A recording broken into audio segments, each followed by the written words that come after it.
Yeah, good morning everyone. Today we will discuss refraction of light, bending back of light ray when it travels from one medium to another. That is called refraction. We have already learned about reflection of light, which is bouncing back of light ray when it strikes a hard surface or opaque surface. In case of refraction, it is bending back of light ray when it travels from one medium to another medium. Now, why refraction occurs when we travel from one medium to another medium? Because speed of light is different in different medium. For example, speed of light in air. What is the speed of light in air? It's 3 into 10 raised to power 8 meter per second. Whereas speed of light in glass is 2 into 10 raised to power 8 meter per second. Speed of light in water is 2.25 into 10 raised to power 8 meter per second. These three are different mediums. The medium in which speed of light is more is called optically rarer medium. The medium in which speed of light is less is called optically denser medium. Suppose if you compare air versus glass and you want to know which medium is optically rarer, which medium is optically denser. In case of air, speed of light is 3 into 10 raised to power 8 meter per second, whereas in glass the speed of light is 2 into 10 raised to power 8 meter per second. So in case of air, speed of light is more, hence air is optically rarer. And in case of glass, speed of light is less, so it's optically denser. Suppose if you compare air versus water, my dear students, in case of air the speed of light is 3 into 10 raised to power 8 meter per second, whereas in water it's 2.25 into 10 raised to power 8 meter per second.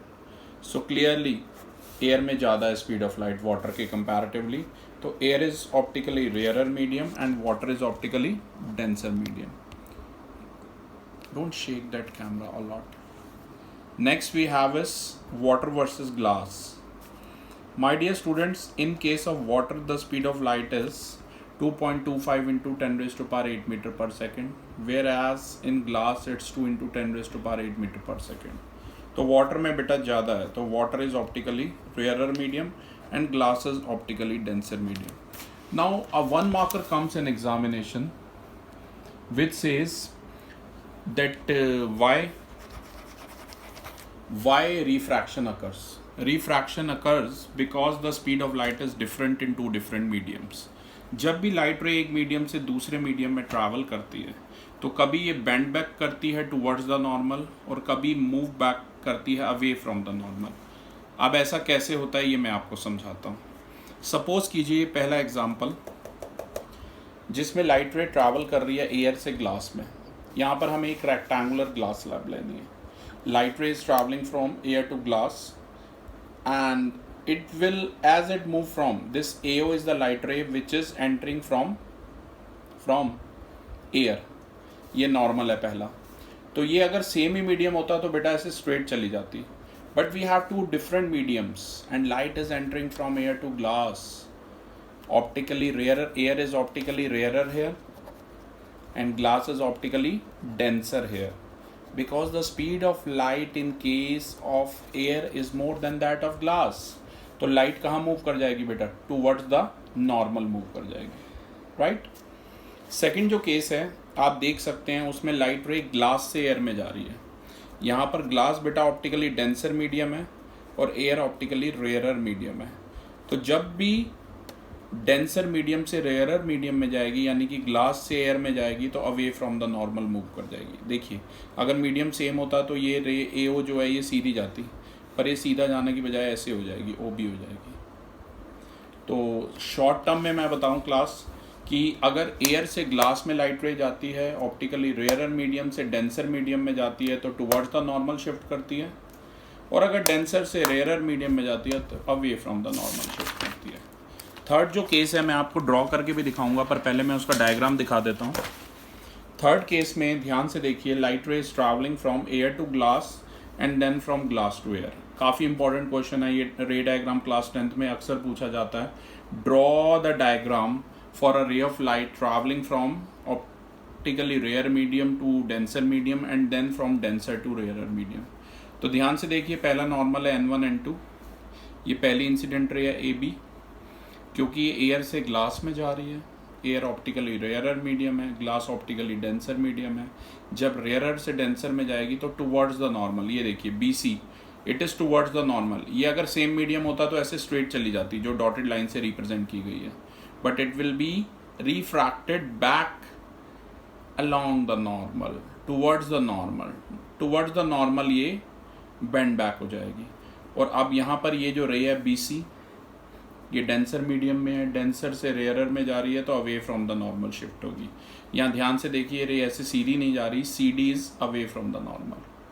अगर आप original रे AB को extend कर दें, जैसा कि मैंने किया है, AE बना दिया है, तो आप ये डायग्राम जब ड्रॉ करेंगे तो ध्यान रखना ये AE जो है पैरेलल आएगी, सॉरी ये जो दो, हाँ AE जो है ये पैरेलल आएगी CD के, और D और E के बीच में जो ये गैप होता है that is called lateral shift और डिस्प्लेसमेंट। अब मैं आपको बना के भी बताता हूँ क्लास, ये बना कैसे है डायग्राम। इसमें हमने क्या किया बेटा, ओरिजिनली आपको लैब में ये प्रैक्टिकल परफॉर्म करना है।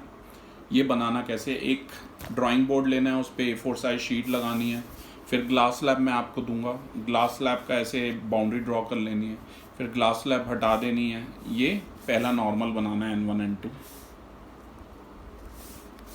अब इसके बाद बेटा इसका नाम PQRS दीजिएगा ग्लास स्लैब का। ओके, अब क्लास ध्यान से देखिए, D की हेल्प से आप एंगल बनाना। पहला एंगल सपोज आपने 30 डिग्री का बनाया अगर D की हेल्प से। लैब में आपको ये एक्सपेरिमेंट परफॉर्म करना है और ये इस एक्टिविटी को रिपीट करना है। जैसे मैंने 30 लिया, 45 और 60 डिग्री लेके भी रिपीट कर सकते हैं। अब यहाँ पर दो ड्राइंग पिन्स लगा दीजिएगा, ये दो ड्राइंग पिन्स हैं P1 और P2। फिर उसके बाद ग्लास स्लैब को रख दीजिए वापस A4 साइज शीट पे। फिर आप इसकी पोजीशन देखना और दो पिन आपको और लगानी है ऐसे P3 और P4। पर ये पिन्स आपको इस पोजीशन में लगानी है बेटा, जब आप P4 की तरफ देखेंगे, एक आंख बंद करके देखेंगे, तो आपको सिर्फ पहली पिन नज़र आएगी। अगर ये चारों पिन्स लाइन में हैं तो चार नहीं नज़र आएंगी, सिर्फ पहली पिन नज़र आएगी, राइट। फिर आप इसको ऐसे, ये देखो एक्सपेरिमेंट करने अलग बात है और वैसे डायग्राम बनाना डिफरेंट बात है। जब आप एक्सपेरिमेंट करेंगे पहले इस लाइन को ज्वाइन करेंगे, यहाँ पर दूसरा नॉर्मल बनाएंगे। समझ आई मेरी बात। इस नॉर्मल का नाम है N3 N4। फिर इसको ज्वाइन कर दीजिए और क्लास आपको करना क्या, ये आपका R1 होगा, ये आपका I2 होगा और ये आपका R2 होगा। और अगर आप ओरिजिनल रे को बढ़ाते हैं वो ऐसे आएगी। ये पॉइंट मान लो D है और ये E है, ये DAE और ये CD, ये पैरेलल आएंगी। आई रिपीट, ठीक है, ये पैरेलल आएंगी। अगर ध्यान से देखें, ये CD और ये जो ओरिजिनल रे थी इसे कहते हैं एमर्जेंट रे। ये जो फाइनल रे होती है दैट इज़ कॉल्ड एमर्जेंट रे, और ये आपकी ओरिजिनल रे होती है। ये दोनों रेज आपकी पैरेलल आएंगी, ये बात ध्यान रखना। और ये जो गैप होता है ओरिजिनल और एमर्जेंट रे के बीच का, इसे क्या कहते हैं, लेटरल शिफ्ट या डिस्प्लेसमेंट कहते हैं। जब आप एक्सपेरिमेंट कर लेंगे क्लास, तो आप ये मेज़र करेंगे आपका I1 और ये I2। ये जो I1 एंगल है ये इसके इक्वल आएगा नियरली R2 के, जिसे स्मॉल e भी कहते हैं, एंगल ऑफ इमरजेंस भी कहते हैं। और ये R1 और I2 बराबर आएंगे, क्योंकि आप ध्यान से देखिए, ये जो BN1 थी, ये वाली रे BN1, ये पैरेलल थी किसके, CN3 के, और ये ऑल्टरनेट इंटीरियर एंगल है, तभी ये बराबर आएंगे। तो एक्सपेरिमेंट में पर सबसे मेन हमें यही चेक करना है कि I1 और R2 बराबर आएंगे। अगर आपको याद हो तो हमने I1 30 लिया था। अगर आप बहुत परफेक्शन से भी करेंगे तो R2 आपका लगभग 28 या 29 डिग्री आएगा, और बाकी जो नहीं आएगा उसे एरर बोलेंगे, ठीक है। वो एरर भी आपने नोट करना है। तो इस तरीके से सेम एक्टिविटी को आपने रिपीट करना है by taking 45 and 60 degree angle. Class इसमें एक और केस है जो मैं आपको समझाना चाहूँगा, वो इस केस का देखिए ध्यान से। ये कोई ग्लास स्लैब है, अगर कोई रे ऑफ लाइट नॉर्मली फॉल कर रही है 90 डिग्री पर, तो इस केस में I और R दोनों 0 होते हैं। तो इस केस में कोई रिफ्रैक्शन नहीं होता, लाइट जो है स्ट्रेट चली जाती है, right. So class, this was about the first lecture of refraction. Thank you.